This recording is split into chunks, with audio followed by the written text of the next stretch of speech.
Welcome back to another episode of Adventures in Machine Learning. I'm one of your hosts, Michael Burke, and I do data engineering and machine learning at Databricks. And I'm joined by my co host. Ben Wilson. I update landing page websites for MLflow at Databricks. Today, we are joined by Kirk. He started his career at Microsoft as a software development manager, and then after Microsoft took a variety of technical leadership roles. Currently, he's CTO and founder at Graphlet, and their primary product is an API that automates the ingestion, extraction, and enrichment of unstructured data from any data source. So, Kirk, when you moved to Kespri, am I saying that correctly? Yep. Uh, a company focused on drone-based aerial intelligence. You specialized in perception ML. How was that transition from traditional software into perception ML? Well, what we really saw was, it's a lot about the data. As you guys obviously know how do you get the data into the hands of the computer vision algorithms? And that's what we were focused on a lot. And so we ended up kind of leaning heavily on the ingestion side, the preparation side, and then letting our ML engineers kind of invent the computer vision algorithm. So I think for us, a lot of it was just having really clean data, and then innovating a bit on the computer vision side. Got it. Was latency a factor? We were essentially offline. So they would, like the insurance companies would fly drones, they would upload to the portal, and so we were able to do it kind of in the background. But turnaround time was still a factor in that. Got it. So when I think drones, I recently watched a YouTube video by Mark Rober, if you guys are Mhm. familiar. And it's basically all the different ways that you can demolish a drone. And I think it was basically a big commercial for a drone company, but the best drone demolishing solution is actually another drone called the Anvil that is a really fast, really powerful drone that just smashes into other drones. And they can be deployed around bridges or like nuclear power plants, whatever it might Totally. be, to protect. Um, did you guys ever work on security for drones, or was it more just are the drones seeing the right thing and acting in the correct way? Well, it's interesting. So the company had started as a hardware company building their own drones before I started there, and then they were doing a transition to a pure software platform, and so more of a data analytics, data cataloging tool that I was working on the last year before COVID, and then they ended up getting sold off and integrating into another product. But yeah, so it was really more about the data, and then just kind of the perceiving of the real world, cataloging it, search and retrieval. Got it. And then there, how did you think about building a successful software team? Because you've built a bunch of them.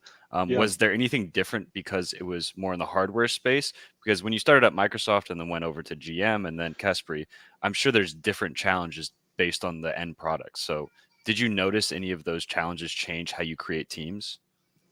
No, that's a really good question, because it's something we looked at of kind of, there's like the Spotify approach, with guilds and that kind of model, and there's different teams of like, is it a full stack team? Do you separate out a design systems team?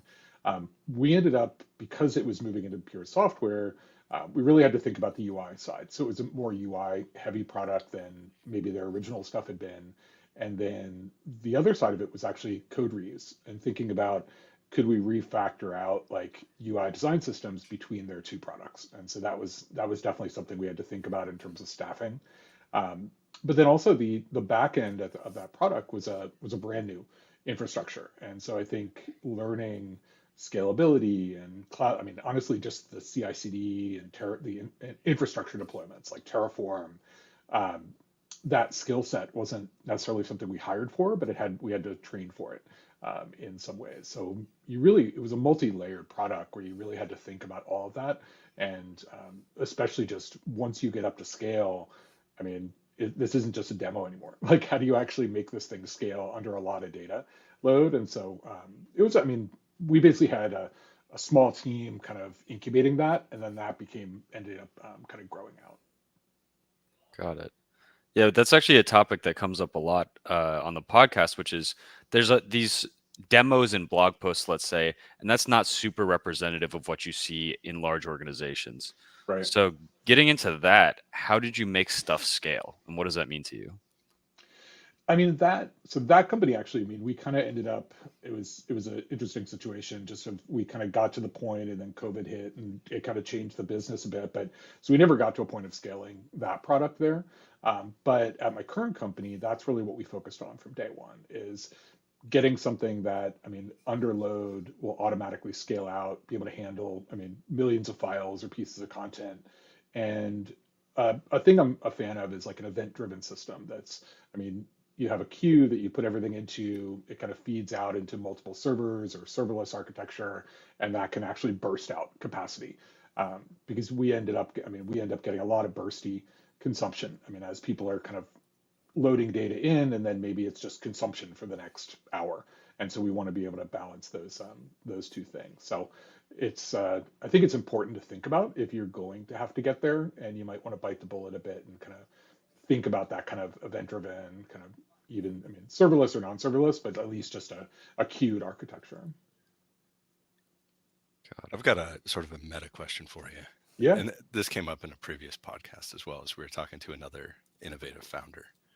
Um, do you think you would have been able to build what you've built, hire the people that you've been able to hire, and move as quickly as you have been able to if you were trying to do this within the confines of an extremely large tech organization that's sort of focused on Yeah, enterprise support? that's a great question. I would say no. I mean, I've been doing, I mean, probably 75% of the last 20 years have been startups or small, like, and 25% at bigger companies, and 100%. I mean, you could totally move faster at a small company. I think there's a level of sort of dynamic nature of, okay, you have to adjust on the fly. I mean, maybe it's not pivots per se, but it's, I mean, month to month you may make some pretty quick turns and left and right as the market dynamics change. I think, which is really hard to do as you're thinking about, I mean, the team management and promotions and all the, I mean, all the other dynamics. Like Microsoft was, I mean, I love my time at Microsoft, but it was very political. I mean, it was very, like, you really had to think about your career there and if you wanted to move up and all that kind of stuff. And at startups, there's sort of a half-life that's a lot shorter. And I mean, you're not, for better or for worse, you're not thinking about that. You're just like trying to get product out the door. And I mean, and so it's, I enjoy the 0 to 1 a hell of a lot more than the bigger company now, but it definitely changes the dynamic of how you of what you can build.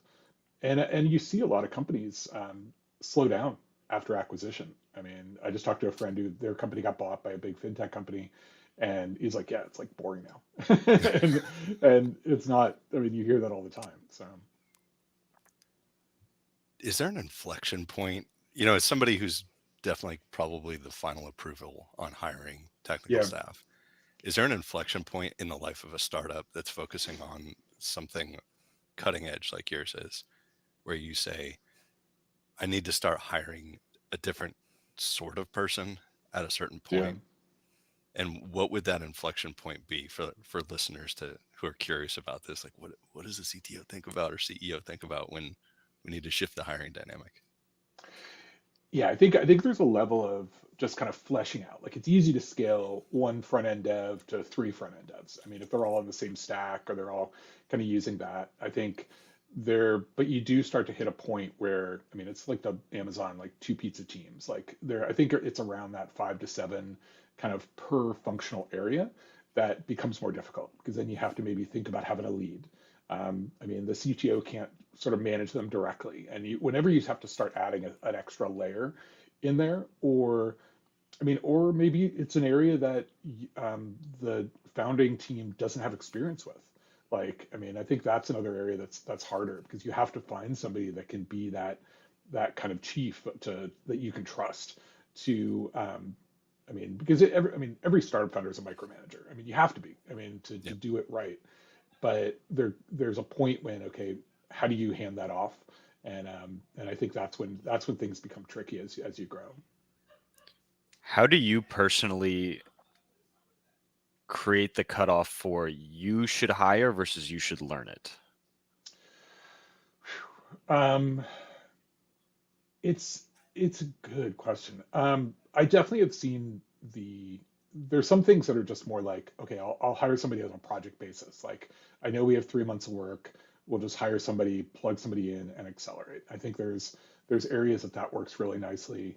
I mean, like a good one is like CI/CD. Like I built our CI/CD pipeline, and it's gonna be the heart of what you do in the future. So like as a technical manager or whatever, CTO, whatever you want to say, is you have to know it. Like you have to be able to do that because I think my reasoning is you're going to have to be the fallback. Like if other people have issues, who are they going to ask? And so I tend to, I mean, always start learning it and maybe prototype the first one and then hand it off because they have to have a backstop of to support the team in the future.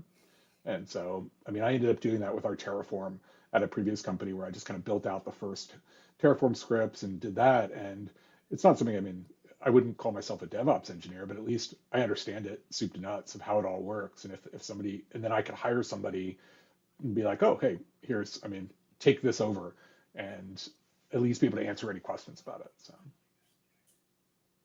So it sounds like project duration and then project importance are the two axes where you would define when to hire and when to learn. yeah, I think, I mean, project duration for sure. I think, what would be a good term for that? I mean, there's some things that are just threaded through the life of the project, and so it's more like foundational things, I might say, like the DevOps side of it. And I think that's an area of learning that's important. I think there's other areas like, I mean, I don't consider myself a data scientist or an ML engineer. I'm more of just a platform guy that, I mean, I can build scalable things and you plug in different APIs, and I'm happy to like hand that the true ML innovation off to people that really know that better. And I think that's the kind of stuff that I wouldn't necessarily try and learn. It's I know there's people smarter than me out there, and so I think that's another axis there of like can other people just do a much better job out of the box, and it's easier to just find really smart people to do that. Got it. So market supply and demand in there as well. Yeah, yeah. And I mean, there can be times when cost is a factor. I know when we were at Caspery, we were looking to hire ML engineers, and the salaries were just insane. Like, I mean, 200K, like starting for like somebody with like 3 years experience back at the time was, I mean, and we were just seeing that was market, and it was just like we couldn't afford it. I mean, of hiring at some of those times, and sometimes that's when you just be like, okay, I got to take the next 2 weeks to figure this out myself because it's the market is just like so expensive right now for people. Got it. Yeah, Okay. that reminds me of things that I had something I was working on last week that is sort of related to this. We in Databricks engineering have a habit of trying to just make something work, figure it out, time box it, of course. Mhm. And we were looking back through some old Confluence docs that we had because we're just cleaning stuff up. And I found the version 1 of our CI/CD Mhm. deployment for an internal project, and I'm looking through it. And I'm like, yeah, this definitely works, and it's robust. It I tested it out in a staging environment. I'm like, yeah, it still works. This is cool. Except it took me an hour and a half to copy paste all of the shell commands that would trigger all of these different services to do everything associated with the deployment. And then comparing it to what we have now, which is entirely UI based. You click, Mhm. you validate, there's links. It automates tons of stuff for you. When errors happen, they're bubbled up in a way that's very understandable, clear, and giving you a path for resolving them in a way that you Yeah. don't have to go in and like do a log dump and figure out what's going on. That system that is now on like version 4, we hired for that. We Yeah. hired, a number of people. Well, first hired one person, and now it's a team of 14 or something. And they build all of this stuff. They're all Mhm. experts in that. They couldn't come and do what we do, but we can't do what they can do. Right. And it's just Right. because you look at the tech lead on that team and like they have 25 years experience, and they hired a bunch of people with all 10, 15 years experience in doing this stuff and automating these systems. And you just look at the volume of what is running through these systems. You're like, hang on, there's 100,000 builds a day that Yeah. are going out. This is insane, and it just works. That's awesome. I mean, and that's that scaling thing of, I mean, there's almost like this pain threshold. Like you're asking kind of what are the axes? I mean, at some point, when it becomes something that you're having to think about every day, the pain is really growing of, I mean, part is just the importance to the company like that. I mean, if there's some things that just have to work. And so, I mean, that may be something that, yeah, you're going to have to have one pair of eyes dedicated to that for life. I mean, as you grow. And I think but yeah, like you can always get by kind of doing things in a lightweight way, but then once they become kind of such a focus, I mean, you got to have some automation around that and scaling and to be able to scale that out. So yeah, I mean we try and leverage tooling like we use Azure DevOps for I mean of all of our builds and things like that. And I mean I'm a big fan of managed services where I assume there's a team at Microsoft that's smarter than I am that can do a lot, like do these things a lot better. And so I'm happy to like just let them manage that rather than trying to build our own pipeline and I mean things like that. But there's other places that I know we can do a lot better. And so trying to balance that is the important thing. Yeah, the buy versus build debate is really interesting to think about because it's I mean it's not that complex of a decision, but there's so many moving parts and so much Yeah. uncertainty around what the alternatives can provide. So yeah, you're just working with very nebulous and like unrobust data. Yeah. So it's I interesting think to it's think about. I think it's where you just have to kind of check yourself on a regular basis and be willing to change. And I think that's bigger, like your original point, Ben, of like what is harder about being in a bigger company. I think it's that slow moving ship. And like in a startup, you could be like, okay, we made a mistake. Like we screwed this up. Let's go do X instead of Y. And you can just make a big change. And so like we had something with our authentication stack in our UI that we were struggling with, and it's like you have to make a decision. Like, are we going to stick with this, or are we going to flip it to like a different vendor? Or and at some point, I mean, you have to make those hard choices and evaluate those things, and maybe spend the weekend like just redoing something because that's just the right thing for the long term. So.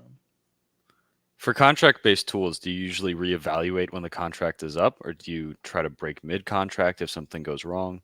How do you think about that? That's interesting. Most of our longer term contracts are more productivity tools. So I mean, it's like Figma and Lucid Chart and stuff like that. We don't have a lot of, I'm trying to think, from a technical standpoint, it's mostly usage based things rather than, so it's just more API type stuff. Um, so I don't have a good answer for that just from our like in our engineering stack. I mean, we use linear, we use stuff like that, but we haven't actually made a change off those yet. Got it. Okay, cool. So one of the topics that I wanted to focus on and shifting gears a bit is, as we alluded to earlier, you've spent a lot of time, you said around 75% of your time working in smaller organizations. Mhm. And with that comes the concept of 0 to 1 development, where you're starting in a greenfield space. You need to innovate and iterate and then hopefully have something that solves a business problem. So, how is that fundamentally different from just incrementally improving an existing piece of tech? Yeah, I mean, I think it. I mean, you're developing the vision at the same time you're developing the code, and I think that can be some of the harder part of. I mean, it's I sort of have this analogy. I was just using like one of the LLMs this week, and if you ask it a question, get a response, and then ask a follow-up question, it gives a much like you can ask it to refine it, and it gives a much better answer. And that's kind of like 0 to 1 development, where after you've been going for a year or so, you're just refining like the actual software you have in there. You have a baseline of code, you have a baseline of like experience with the customer, and iteration can you have a lot more data to make decisions on. In 0 to 1, it's a lot harder because you really just like you barely have talked to customers probably. You are really just kind of going on a gut feel and a vision that you have based on whatever market dynamics that you believe is the right way, but also you have to show people something. And so I mean, especially for us, like I mean, an API first platform, it's like, how do you show somebody an API and be like, hey, do you want to use this? And so you have to then build something, demos and things like that. Um, so it just becomes more of it's not even an engineering task, it's a product task and a more of a holistic task, I should say, from 0 to 1, which I think I enjoy. I mean, it's not just coding, it's I mean, developing the market, figuring out the direction, trying to get feedback quickly. And so it ends up mixing together all those dynamics rather than just, hey, go build a feature and like focus on that side. Ben, how much 0 to 1 development do you do these days? We're weird uh, with what we do. So we can get away with quite a bit of that. So in a given calendar year, we're probably 60% greenfield, Mhm. um, which is not typical of a tech company like Databricks. Um, and that just speaks to the culture at the company, the Mhm. culture of the founders. Like they very consciously hired a bunch of like a big mix of people who have a particular attitude. Like it's not the move fast, break things. It's the move that fast and build 80% good enough and then Mhm. refine that later on with Yeah. 40% of your time. And but you really don't want to hire a bunch of people that want to do the 100%. Like, hey, I'm building a refined product. And there are companies and industries where you need to do that. It's very important. Like as you alluded to, financial services. I think that's Mhm. what taking a startup into that ecosystem. Those people get bored because now you have to ship something that just Mhm. works. It cannot be like it's kind of good enough. Um, People just won't use it if Mhm. they see all those edge cases not working. So with what we do, we get to that 80% on that green field, and we have a huge customer base, so we can get feedback quickly. Mhm. And if it sucks, it's either can we fix this and make it useful? Like, do people care? Then go and do that. And sometimes that is inventing new things in order to plug into that. But it's also the hey, we got this done really quick or in preview.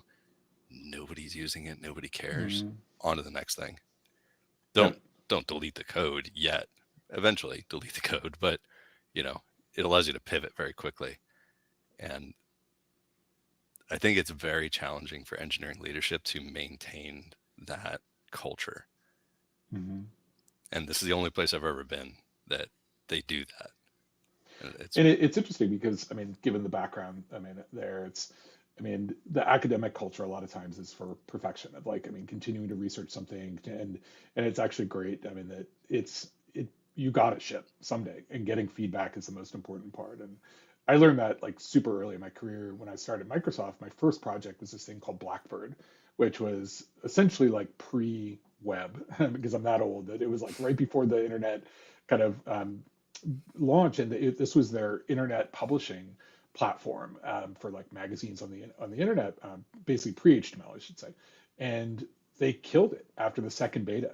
And so I had worked on there for like I think about the first year or two I was there, and they got feedback and they realized, look, the market's changing. Like HTML publishing is now the thing, not this kind of private thing, like more like what AOL was doing back in the day.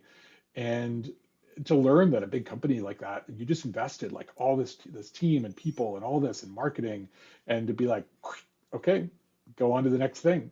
And it's a hard choice to make. But I learned I was like, okay, well, wow, like this is what you can actually do this. Like and then but a lot of the technology we built got disseminated into other products. right. And so it was really an innovative product, but yeah, it's I mean, it's a hard choice to make, but you got to get that feedback. Ben, do you kill projects? I think you would be surprised, even though you work at the same company that I do, how many things are ideated on, a prototype is built, and then we just are like, yeah, move on. Get some candid feedback from people. We like just tell them, give us the brutal, honest truth. Like, does this suck? And sometimes people are like, yeah, I'm not using that, or I have no need to use that, and then pivot. Hmm. Interesting. Yeah, I can't recall a single thing that has been killed that's been released. So I do field engineering. So I am working on customer implementations, and Ben is an actual software engineer that does Databricks engineering internally. But yeah, I can't think of something that got killed. You wouldn't have heard about it. So That yeah, yeah, okay. if something gets into definitely general availability, like a GA release, Hmm. yeah, that's not going away. So that's why you're very careful about what Mhm. gets to that point.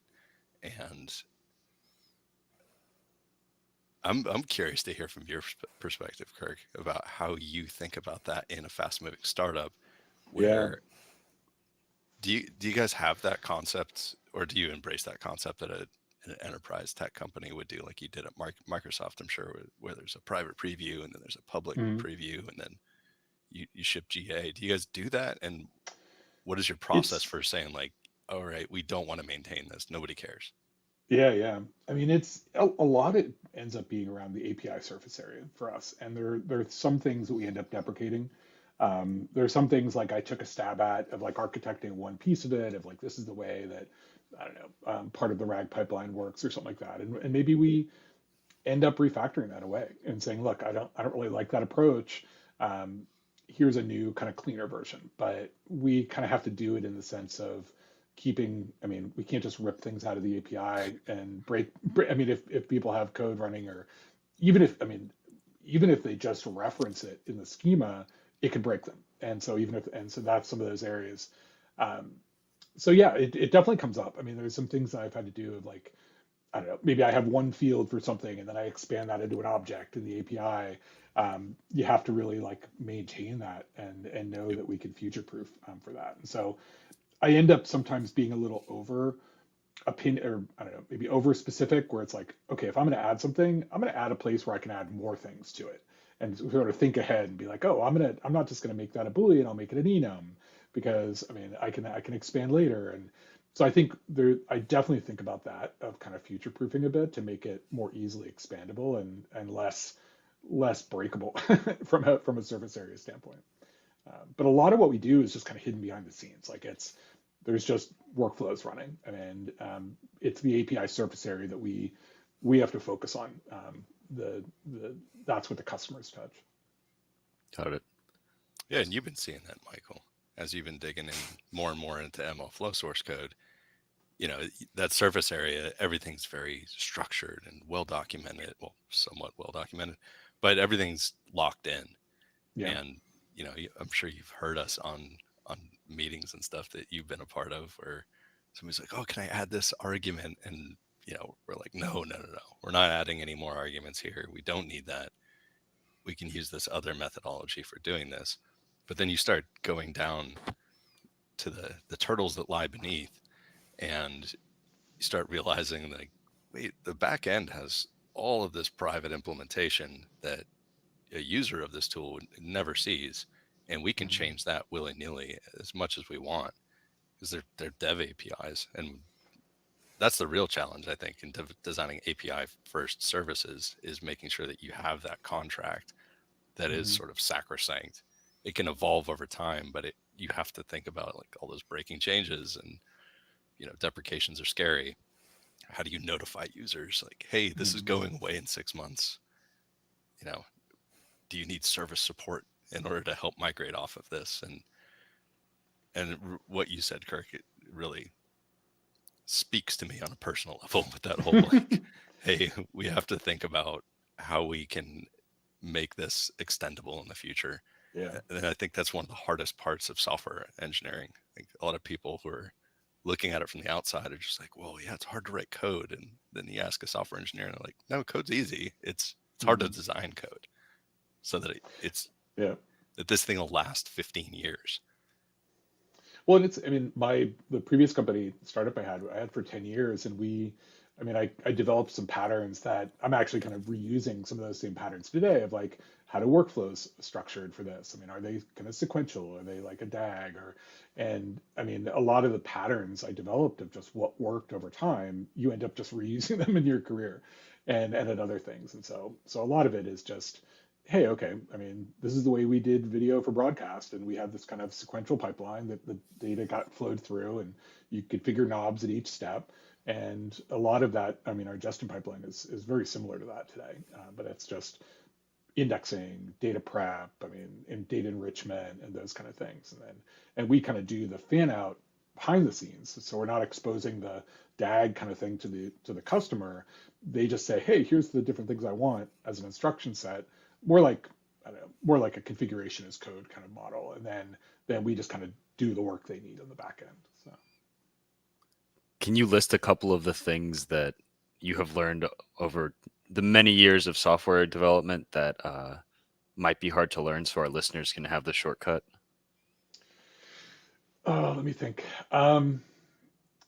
I mean, I'm kind of old school in that. I mean, I started as an object-oriented guy, like C++, and kind of I'm so much of my career and how I go about development is colored by that. And so I think it's interesting today with, I mean, more functional programming and I mean, just how coding is so different. I mean, in a lot of ways today.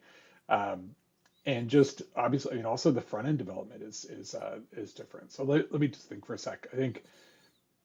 I mean, I think one of the missing things that I see is software architecture, and you're kind of saying this a little bit. It's like, I mean, thinking about what you're going to do, coming up with a consistent architecture, coming up with patterns, and having somebody that kind of thinks about that before writing the code. And I think that role has kind of been diminished. And like even I've been at places where they're like, that's like a bad word. Like nobody even wants to think about architecture. And I always kind of think that I think it's a lost art in a way where I think people could really, I mean, if you had somebody, I mean, and it could be somebody that's like a technical product owner or a technical PM in that role, but somebody to kind of think at a high level, how does this stuff fit together? How's it going to work a year from now in the future? Um, kind of rough data model of like, well, what are the entities? Like, what are the objects we're dealing with here? Like if you look at like the Stripe API or something, like there's typical entities they're dealing with, and they probably can plan out like, okay, here's how these things are going to go together.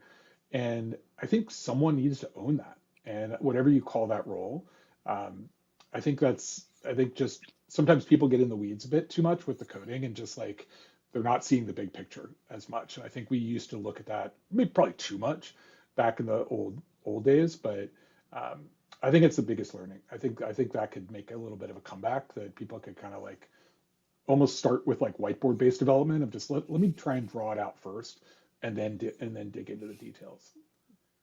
I mean, Michael could talk to how it's done at Databricks because he's working, or he just went through his first process of that, Oh yeah. which like we're a relatively young company when you look at the average age of people that are doing stuff, but it feels like if you look at people's output, it feels like everybody's in their 50s Oh wow. because it's enforced from on high about you have to do a design doc, and that Yeah. design doc has to cover stuff like this, and you have to think through it, and then you submit it for review to your tech lead, and they tear it apart. They ask all these questions like, this isn't consistent with this other API. how how does this feel to a user? We talk about user experience all the time. What is the customer Mhm. user journey with using this API? Is this too complex? Is this, very simple but not powerful enough? And what are those trade-offs? And also there's questions about just simply like, hey, this kind of does this other thing in a similar way to this other API, Mhm. but the signature is different and it Right. like it Right. behaves differently. Let's not do that. Let's conform these so that it just feels natural. And the goal, I think, like my underlying goal, if I was to say like, here's my number one thing with a design doc and any API that's built, the thing that I strive for is a user should never have to look up in the docs Mhm. unless they're doing something really like they're trying to, you know, subclass one of our APIs or like, do something Mhm. where they're creating an interface to it for their own use case. But if they're doing applied use of our APIs, they shouldn't have to look at the docs. It should be Yeah. intuitive. Yeah, there has to be like an elegance to it. I think that's the best. I mean, the things I aspire to are like just really well designed APIs, just ones that seem intuitive, like you say. And I think, I mean, that just it's like being a musician or something or an artist. Like you just gotta get like do it over and over again and fail and Yep. put out crap and have it reviewed and I think that's something that we see is I mean I try to make like any new big feature area I make sure that I can draw it out and visualize it first and then I can start breaking it down into tasks. Because if I can't get the big picture out, then I can't build it. And so, but then the API surface area is tough because yeah, there's usually somebody that kind of has it all in their head. But once your team grows and your API grows, how do you keep that consistency without review? Like you have to add that layer of review. Um, I mean, I don't know, maybe LLMs and code review and stuff like that will help in the future to like keep API surface areas cleaner and do reviews like that. It might be an interesting area, but Yeah, based on my testing so far, they're not quite there yet. yeah, Like not even remotely close, but yeah, they're good for discrete things. Like, yeah. does Well, this API make sense? yeah, you also sort of like hinted at answering the question, but didn't answer it. How do you, as an API and as a team grows, how do you preserve strong architecture? Because one person can't do all the reviews forever. I mean, I think it's, I mean, documentation is important, but it can also be a burden. And so I think you've got to be careful with, I'm more of a visual documenter in terms of I like lucid chart, I like stuff like that that can kind of show people like how this stuff fits together, and that's more easily to train people on. The downside with written documentation is it can go out of date so quickly. And I think I've struggled with that balance of, I given we're more 0 to 1, it's like, I mean, we're more fast to lose for sure with documentation, but it's the knowledge base of Slack or the knowledge base of, I mean, just Google Docs or Lucid Chart is really where we focus. Um, we're not very prescriptive of like, okay, you have to have a design doc in this format and I mean, this much of this structure. I mean, we don't do that at all. Like, it's just, it's like, hey, at least I can get a diagram for something. We'll come up with a sort of like a list of features, like it's just no formality to it, but I'm like, we got to write it down in some way. And I think that's good because there's always going to be questions of like, wait, didn't you say this 3 months ago? And I don't know, usually my memory is like, oh, wait, I don't remember what we actually said because I've moved on to like 5 other things. I think just that knowledge capture becomes so important for the team. But there's so many ways to slice that of, I mean, we end up just using, I mean, Slack or something like that a ton, but then having this kind of layered of, okay, there's a doc to it and there's probably a diagram to it as well. Got it. And LLMs could help parsing and distilling Yeah, that knowledge repo, essentially.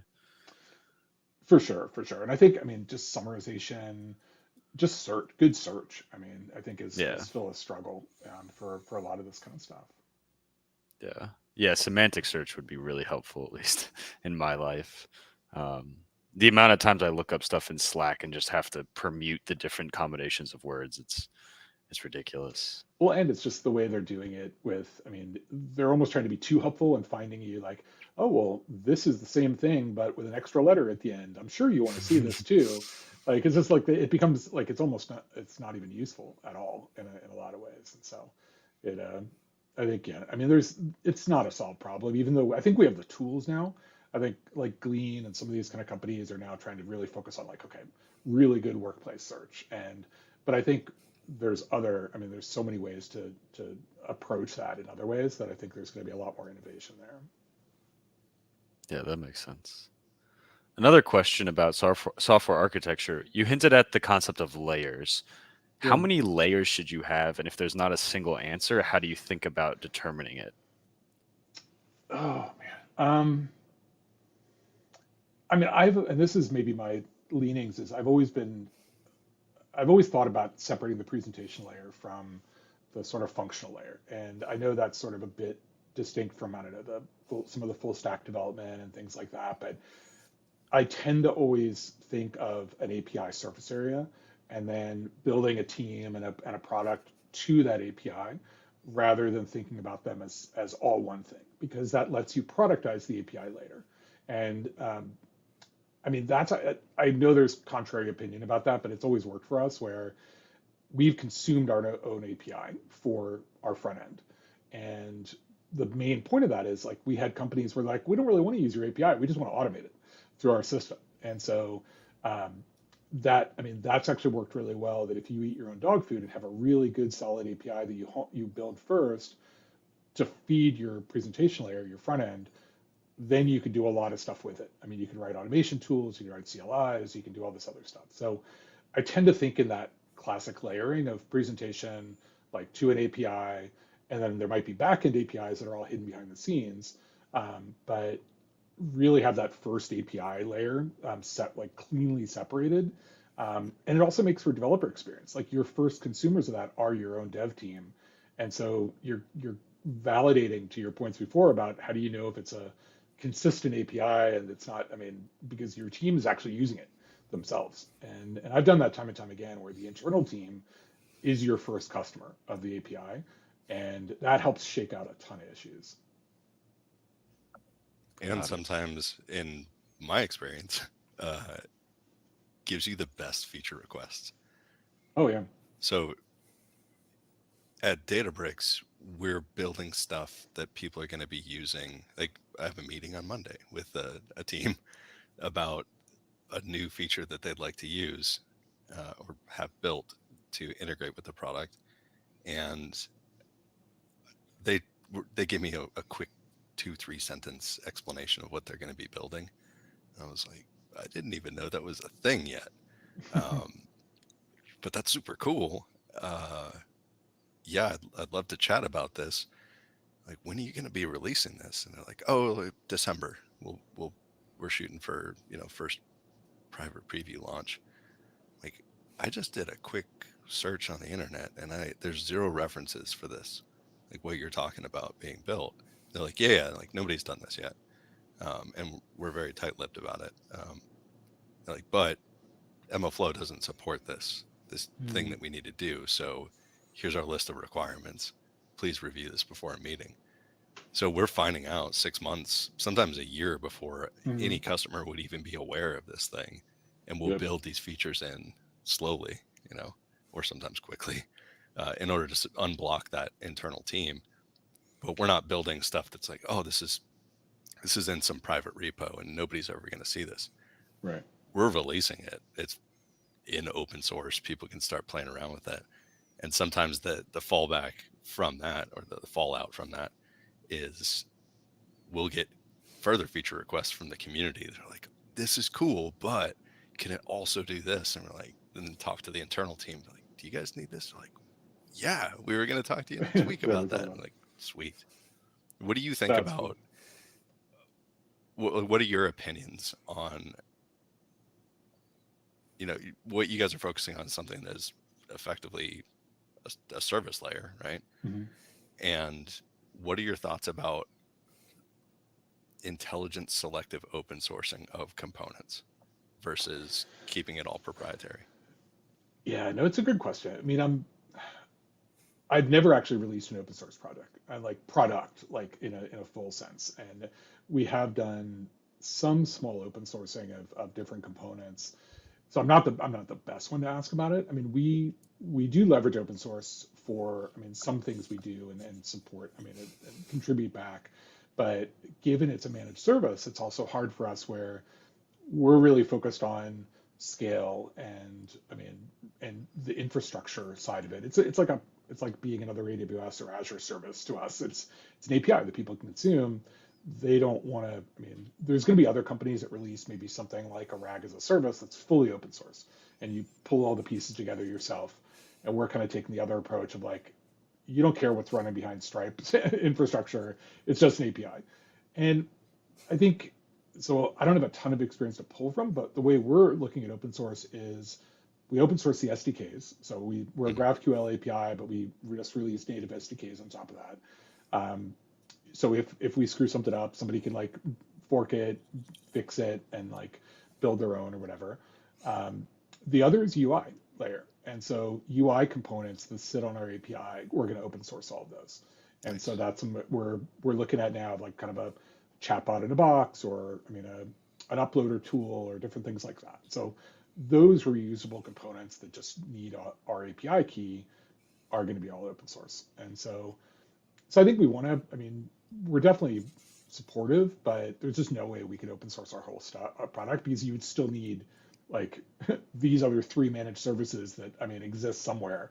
And, but on the other hand, I think the plugin model of, hey, Right. could you build a plugin to us that is just open source is something we're looking at. Like we do support webhook kind of hooks in parts of the workflow, and we're looking at can we just sort of have a little SDK that says, hey, I mean, maybe it simplifies the authentication or it's something you can just fill in some code inside of. That kind of stuff would all be open source too. Cool. I have one final question slash topic. Um, where is the Graphlet value prop, and Mhm. where do you expect it to go in the next 2 to 5 years? Like, what industry trends are you betting the company on?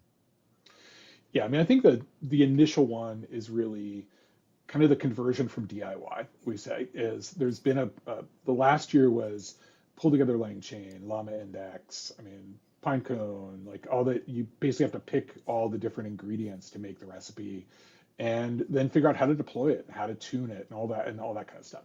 And so our first value prop is we're saving you developer time and we're saving you ongoing DevOps time too, as just, hey, it's just an API. And we're very cost effective. I mean, it's you're just paying like, I mean, to do what, I mean, even if you think of a couple $100 a month or 1,000 a month, I mean, that's still a tenth cheaper than a dev. I mean, and just to build it and maintain it. So that's our number one thing. And then we can have efficiency at scale. So, I mean, as new models come out, as we can get cheaper resources, I mean, we're going to pass that along to the customers. So, it's really an efficiency, developer productivity and efficiency play at first.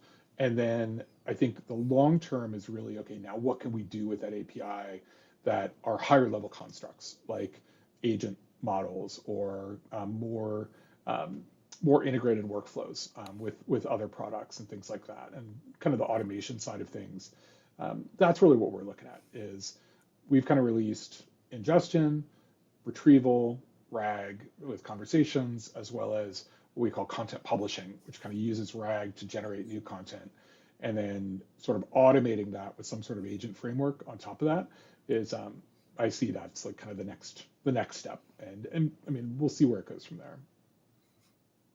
Crystal clear. Yeah, it's interesting the emphasis on agents, where we have these sort of discrete steps that if you chain them together, they create something more powerful. It's like a complexity theory based design. It's super cool. Well, and Yeah. it's interesting because that part's not new, and that's why I think people are looking at it as like, hey, this is really, and I mean, it's not LLM centric either. Like we've been doing actor model stuff for years, and I mean, and that's kind of I look at we're kind of taking a slow roll on that just because it's like see where that shakes out because I don't necessarily think you need an LLM specific agent model.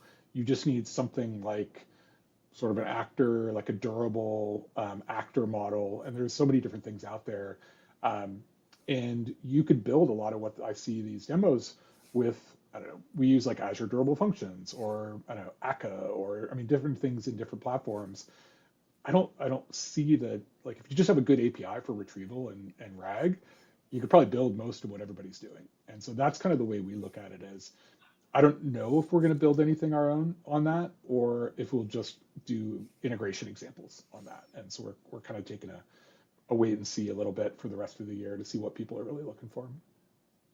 Yeah, it's exactly the feedback that we got many months ago when we got a couple of requests from customers who are like, yeah, LangChain has agents. We want to start using that. We're like, we of course when we hear that, we go and do a mini hackathon and play Mhm. around, and I built a bunch of them. I'm like, yeah, this is cool, I guess, but I mean, I could just write a function that does this, Right. and Yeah. Yeah. then I don't have to do this in LangChain where there's, you know, some amount of stability questions about like the frequency of releases and breaking APIs. And I was like, do people really want this? So we talked to some of our customers that are heavily in the hey, we're going to production with stuff. We start asking them, what's the stack that you're using? And we had one that was like, yeah, we write it like the whole backends in Scala using Akka framework. Hmm. We actors are actors, doing this exact thing. So we can interface directly with the REST API to Chat GPT, and Hmm. that's our interface layer for that. And then that then goes and farms out to all these other, Yeah. systems that we have. We don't need to use an open source package for that. We already have all of that. It's core language feature basically. Yeah, yeah, Um, but when people start saying, like, where they start interfacing with us, and I'm sure they're interfacing with your company as well, is they're like, yeah, we did the first project and built this all out. We have all this code. And it was so successful at our company.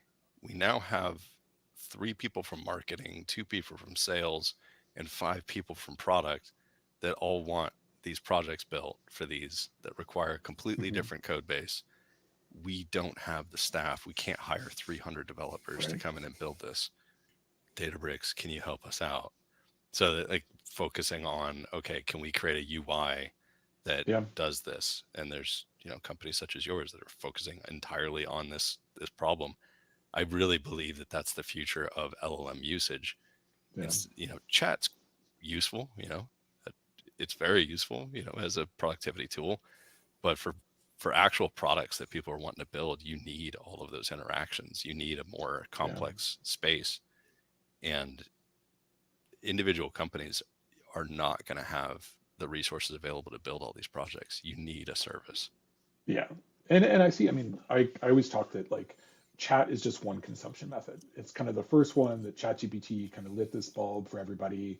And it's funny because we had been around for I guess almost 2 years building this unstructured data platform that used NLP and all this stuff. And then it was like the ChatGPT thing happened, and then people are like, "Oh, unstructured data! Like now we get what you've been saying for the last 2 years." Yeah. And it just, and probably for you guys too, it's like it just all this. It took a UI and a consumption method for it to click. And then literally this week there's an industry report all about unstructured data pipelines that looked like our pitch deck from 3 years ago.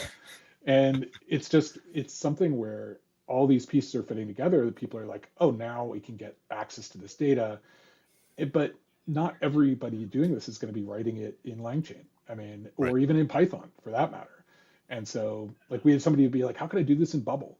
And I'm gonna like and I'm like, cool, okay, you want just to use our 8RAG API to build it in a Bubble app. Awesome. That's a great use case for us.